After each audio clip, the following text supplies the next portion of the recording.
చాలా సంతోషంగా ఉంది. వాట్ ఐఎమ్ సేయింగ్, ప్రజలు నాడి తెలిసింది. ఈ విధంగా చూస్తే 164 సీట్లు తెలుగుదేశానికి ఇచ్చారంటే ప్రజలు నమ్మారు, ఆ విధంగా ముందుకు పోయారు, అఖండ విజయాన్ని ఇచ్చారు. ఆ విధంగా ప్రజలకు న్యాయం చేస్తాం, ఇచ్చిన పథకాలని అమలు చేస్తాం. చాలా థ్యాంక్ యూ. ఒక పక్క పవన్ కళ్యాణ్ గారు చూసుకుంటే, పవన్ కళ్యాణ్ గారు కానీ మేము కానీ అందరం ఏ భేషజాలకు పోకుండా కష్టపడ్డాం, ప్రజలకు చేరువయ్యాం. ఆ విధంగా చేసుకుంటూ పోతాం, ఇంకెవ్వరు మనల్ని ఆపలేరు. ఏం మాట్లాడుతున్నారు అవుతున్నా గుండె రగిలిపోతుందండి. రెస్పెక్ట్ ఇచ్చే పని లేదా? నా రాజకీయ అనుభవంతో లేదు అని అనుభవం. ఏం మాట్లాడుతున్నారండి? మాట్లాడితే మైక్ కట్ చేయటం ఏంటి? సభ మర్యాద లేదు. ఇది గౌరవ సభ కాదు, కౌరవ సభ. ఎప్పుడైతే ముఖ్యమంత్రిగానే ఇక్కడికి వస్తానో అప్పుడే ఇక్కడికి వస్తానని తెలియజేసుకున్నాను. ఏది ఇంకొకసారి చెప్పు. ఈ ఒకే ఒక్క మాటకు వస్తా. నేను నా చదువును కోల్పోయాను, నా తండ్రిని కోల్పోయాను. నాకు కొంచెం తిక్కు ఉంది, కానీ దానికి ఒక లెక్క ఉంది. ఆ తిక్కేలో చూపిస్తాను, మీ అందరి లెక్కలు తేల్చేస్తాను. ఏమనుకున్నావా? చెయ్యి చూడు ఎంత రఫ్గా ఉందో. రఫ్ ఆడిస్తానా? ఒక్కసారి ఆ పురాణాలు దాటొచ్చి చూడు. అవసరం కోసం దారులు తొక్కే పాత్రలు తప్ప హీరోలు విలన్లు లేరి నాటకంలో మనిషిలో కురుకుపోయిన ధర్మం ఒక్కటే, అహం. ప్రతి వారిని శాసించేది ఒక్కటే, ఆకలి. ఏం తెలుసురా ఈ రాజకీయాల గురించి? మీ పెద్దలున్నారు చూడు, కులం గోత్రం అంటూ 1,00,000 కారణాలతో మమ్మల్ని విడదీస్తారు. రేపు 11 గంటలకి నాకు వసుకి పెళ్లి. ఏం రేపు 6 గంటలకి ఎంతో ఆనందంగా ఫీల్ అవుతున్నా. తెలుగులో ఒక పద్యం ఉంది, ఏమిటంటే పుత్రుడు ఎదిగిన తరువాతే తండ్రికి పుత్రోత్సాహం ఉంటుంది అని. అటువంటి పుత్రోత్సాహాన్ని నేను పొందాను. ఎందుకంటే అప్పట్లో మాతో పాటు కూడా నటించారు.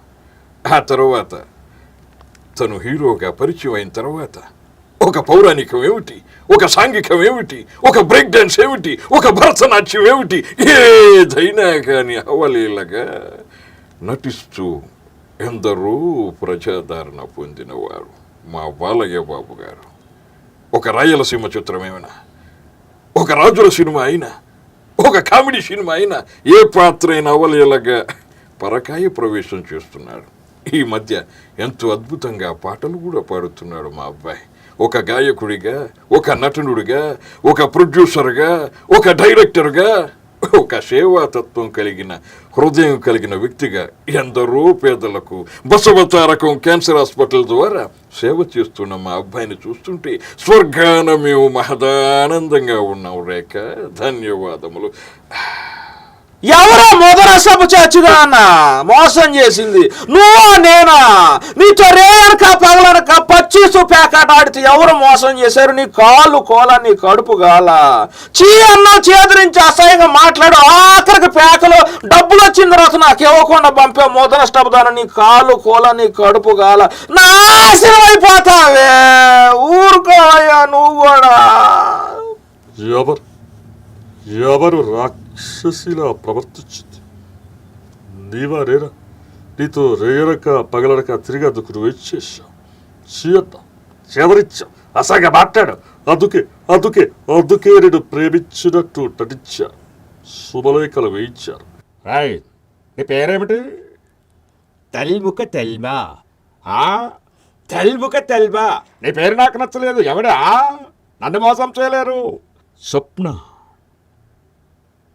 అంటే నా ప్రాణం రా, నా గుండెకాయ రా. గంగిరెద్దొచ్చి గొబ్బెమ్మని తొక్కినట్టు నా గుండె గొబ్బెం తొక్కేస్తావురా. రాయ్, ఇదివరకు నేను మొండోణ్ణి, మొరటోణ్ణి. ఎప్పుడైతే మహాలక్ష్మి పుట్టిందో అన్నీ వదిలేస్తాను రా. ఎందుకంటే నేను చేసిన నా కూతురు మీదకి రాకూడదని. అట్లాంటిది వాడు ఎవడో గద్దెక్కిన తీసుకెళ్ళిపోయాడు. మీరేం ఫ్రెండ్స్ అంటే హెల్ప్ చేసేస్తారు. నాకు కావాలని నా కూతురు ఎక్కడో కావాలని తెచ్చారా బంగారు తల్లి, తెచ్చారా నా కూతురుని. ఒరే ఇట్రారా అమృతం, మన హోటల్లో ఇప్పుడు రేఖా గారికి స్పెషల్ మసాలా దోశ. అమ్మా చచ్చిపోయావా అమ్మా? ఇన్ని రోజులు నాకు అంతా నువ్వే ఉండి ఇప్పుడు నన్ను వదిలిపెట్టి వెళ్ళిపోయావా అమ్మా? అమ్మా లే అమ్మా, నీ ఆశలు నేను నెరవేరుస్తానమ్మా. నువ్వు కోరుకున్నట్టు అనాథలందరినీ నేనే చూసుకుంటాను. సెలవమ్మా. శతద్రో వంశం 100 మందిని చంపినా కూడా చావును వేరు వంశం. ఇలా మానసింగ్ ఏడీడు. ఇదిగో మానసింగా, నువ్వు చెప్పిన చరిత్ర ఉట్టి బుర్ర కథ చెత్త కథ నిరూపిస్తా. ఇదిగో భైరవా, కొంచెం ముందుకు రా, ఆయనకులాగా అరవలేను. ఆ రాకుమారిని ఇచ్చేసావనుకో, నిన్ను నీ రాజ్యాన్ని మరి నీకు అప్పచెప్తే ఏమంటావయ్యా? అల్లో నేను ఒక్కడే చెప్తా ఉన్నా, 100 మంది కాదు, ఎంతమందిని పంపించుకో, నీ ప్రాణంతో సరే బాయ్. ఏముంది అబ్బాయి, ఇప్పుడే షుగర్ టాబ్లెట్లు వేసుకుని వచ్చాను, నీతో మాట్లాడడానికి ఏం లేదు. ఏమున్నా కానీ శాంతి చర్చలతో కూర్చొని మాట్లాడుకోవాలి. అరుసుడు గిరుసు ఎందుకురా బాయ్, ఇంకేముండదు రాయ్. ఆ ఇసకేమిటి, బేదరేమిటి, చల్లటం ఏమిటి, సంథింగ్ ఈజ్ దేర్. వాడు మౌలుడు కాదయ్యా, పిచ్చ కొట్టుడు కొడుతున్నాడు. నాకు తెలుసురా వాడు బాడీ బాక్స్ ఆఫీస్ అని. ఈ 2000 నాకే. Johnny yes papa. Eating sugar, no papa అని తెలియజేసుకుంటా ఉన్నాను. టెల్లింగ్ లైస్. అన్నొచ్చాడని చెప్పండి, అబద్ధాలు మాత్రం ఎవరు ఆడేయడానికి లేదు. Open your mouth. ఏంటి మాణిక్యం, నన్ను కలవాలన్నా అంట? చెప్పు, నువ్వు మా రంగనాయకుడు కొడుకేవు కదా, చెప్పు మాణిక్యం. మాణిక్ భాష రే రే రే రే, ఉంటే నీ గొడవలు ఉంటే నాకు గొడవలు ఉంటాయి. చస్తే నువ్వు చావాలి, లేకపోతే నేను చావాలి. ప్రజలు కాదు, సామాన్య ప్రజలు కాదు, నిన్ను 7 రోజులు లేపేస్తా. నన్ను 7 రోజుల్లో లేపేస్తాను. అటు చూడు. అటు చూడబే. మీ చుట్టూ ఉండే కొలీగ్స్ కానీ ఇలా వాళ్ళ ఇంట్లో ఉండే వాళ్ళ వాయిస్లు కానీ ఇలా కూడా మీరు చేశారా ఎప్పుడైనా? చేశాను. అప్పుడప్పుడు మా మ్యూజిక్ డైరెక్టర్ గారు చేస్తూ ఉంటాను. అలానే ఒకసారి అమెరికాలో ఇలానే మిమిక్రీ చేస్తూ ఉంటే ఒక పెద్ద ఆయన సిలికానందరం అనబడి అక్కడ ఒక పెద్ద యూనివర్సిటీ ఉంది, తెలుగు అద్భుతంగా అక్కడ వారికి నేర్పిస్తారు మన ఎన్ఆర్ఐస్ వాళ్ళందరికీ. అప్పుడు అందరూ వచ్చి రామారావు వాయిస్ అవి చేస్తున్నారు. ఇంకేమైనా కొత్తగా చేయొచ్చు కదా అంటే, సార్ మీరు ఒకసారి వస్తారని ఆ సార్ వాయిస్ స్పాట్లో ఇమిటేట్ చేస్తే అది కూడా నాకు మంచి పేరు వచ్చింది. చిన్నప్పుడు 10 నేర్పించాను. చిట్టి చిలకమ్మ పండు తెచ్చావా? ముందు అమ్మ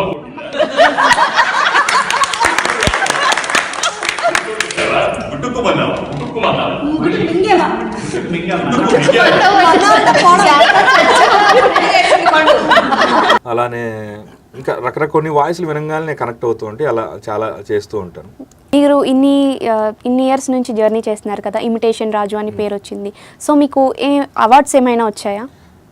అవార్డ్స్ నాకు అమెరికాలో చాలా వచ్చినాయి. మిమిక్రీ కింగ్ అని బిరుదు కానివ్వండి, అవార్డ్స్ వచ్చినాయి. అలానే ఒక మూవీకి నంది అవార్డు వచ్చింది. ఆ నంది అవార్డు డబ్బింగ్లో మా టీం అందరికీ నంది అవార్డు వచ్చింది, శిఖరం అనే మూవీకి. దానికి ఎవరైతే ఆ కథ రాశారో ఆ కథ అమితాబ్ బచ్చన్ గారి ద్వారా నంది అవార్డు తీసుకున్నారు. దానిలో నేను నా వాయిస్ అది ఒరిస్సాకి తెలుగు స్లాంగ్ మధ్యలో ఉంటుంది అనమాట. ఆయనకి 8 years ఉంటే అతనికి నేను డబ్బింగ్ చెప్పడం, అప్పుడు మా అందరి టీంకి కలిపి అలా పెద్ద సెలబ్రిటీస్ వరకు వెళ్ళారా? ఎంతమంది మీకు అప్రియేషన్ అనేది ఇచ్చారు? అంటే నాకు చాలామంది అప్రిషియేట్ చేశారు. కొండవలస గారు, గుణవంతరావు గారు, ఎంఎస్ నారాయణ గారు, అలానే ఏవిఎస్ గారు. శ్రీహరి గారి ముందు అయితే శ్రీహరి గారి ముందు ఇలా కూర్చొని శ్రీహరి గారి ముందు మిమిక్రీ చేశాను. అలానే Harshavardhan garu, director cum writer artist Harshavardhan garu, Amrutham fame Harshavardhan గారు అయితే నన్ను బాగా మెచ్చుకుంటారనమాట.